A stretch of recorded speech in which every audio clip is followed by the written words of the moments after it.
Hello friends. आज हम discuss करेंगे रिवर्स रेपो रेट के बारे में। हमने लास्ट वीडियो में डिस्कस किया था रेपो रेट के बारे में। रेपो रेट क्या होता है कि the rate at which RBI gives loan to the bank, मतलब जो रेट पे आरबीआई बैंक को लोन देता है उसको बोलते हैं रेपो रेट। और रेपो रेट पे आरबीआई जो भी बैंक को लोन देता है उसके सामने उस पे government security as a collateral ले लेती है, जो कि बैंक जब भी आरबीआई को लोन वापस करती है तो उसके सामने वो गवर्नमेंट सिक्योरिटी रीपरचेज कर देती है। तो ये हो गई बात रेपो रेट की। लेकिन अभी हम बात कर रहे हैं रिवर्स रेपो रेट की। रिवर्स रेपो रेट का मतलब क्या होता है कि RBI takes loan from the bank. RBI bank के पास से जो भी लोन लेगी उस समय पे आरबीआई जो भी रेट पे बैंक को इंटरेस्ट देगी उसको बोलते हैं रिवर्स रेपो रेट। मान लो कि एग्जांपल आरबीआई एसबीआई के पास से 5 करोड़ की लोन ले रही है, ठीक है। आरबीआई एसबीआई के पास से 5 करोड़ की लोन ले रही है, तो एसबीआई आरबीआई के पास पे रेट ऑफ इंटरेस्ट चार्ज करेगा। वह रेट ऑफ इंटरेस्ट को बोलते हैं रिवर्स रेपो रेट। और अब हम बात करते हैं क्या एसबीआई कुछ भी चार्ज कर सकता है? Answer is no. Reverse repo rate is also decided by the Reserve Bank of India. हालांकि रिवर्स रेपो रेट है 3.35%।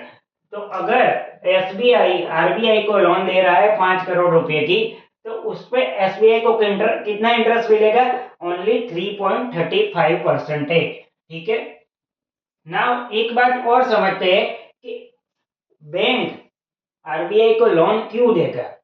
बैंक को उसके कस्टमर ही 8 से 13% इंटरेस्ट दे रहे थे, तो फिर आरबीआई को 3.35% पे लोन क्यों देगा बैंक? ठीक है। Question is quite logical. So एक और तरीके से भी समझते हैं। मान लो कि बैंक के पास 100 करोड़ का फंड पड़ा है जिसकी वो लोन दे सकते हैं, मतलब सीआरआर एसएलआर सब कुछ निकालने के बाद उसके बाद 100 करोड़ का फंड पड़ा है जिसकी वो लोन दे सकते हैं। लेकिन बैंक ने सिर्फ 90 करोड़ की ही लोन दे रखी है। अभी भी उनके पास 10 करोड़ आइडियल मनी पड़े हैं, ठीक है। कोई लोन लेने ही नहीं जा रहा है, तो बैंक यहाँ पे क्या करेगी? उसके पास एक्सेस मनी है, कोई भी कस्टमर लोन लेने नहीं आ रहा है, तो उस पे तो बैंक एक ही है, आइडियल मनी हो गई। बैंक को तो डिपॉजिटर को तो इंटरेस्ट देना ही है, ठीक है। आइडियल मनी हो या ना हो, बैंक को तो डिपॉजिटर को तो इंटरेस्ट देना ही है। तो इस केस में बैंक क्या कर सकती है? बैंक आरबीआई को लोन दे देगी at the reverse repo rate. भले ही एफडी पे बैंक को 6 से 8% देना है, सेविंग अकाउंट पे 2.75 से 4% देना है, और अगर लोन लेती है तो बैंक को 8 से 13% मिलता है, ठीक है। लेकिन ये तो फाजिल पैसा पड़े हुए 10 करोड़ मेरे पास, तो वो तो जीरो इनकम जनरेट कर रहा है। इससे अच्छा तो आरबीआई को मैं दे देता हूँ, तो कम से कम 3.35% तो मिलेगा।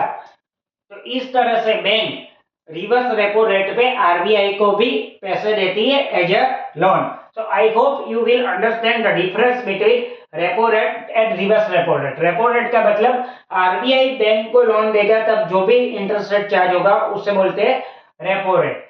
और जब बैंक आरबीआई को लोन देगी तब जो इंटरेस्ट रेट चार्ज होगा उसे बोलते हैं रिवर्स रेपो रेट। यहाँ पे भी क्या गवर्नमेंट सिक्योरिटी कोलेटरल के तहत आएगी? Answer is yes. यहाँ पे एसबीआई जो भी लोन लेगी आरबीआई को उसके साथ आरबीआई उसे government security as a collateral दे सकती है, ठीक है। तो ये हो गई बात रिवर्स रेपो रेट की। आई hope you will understand this. Thank you.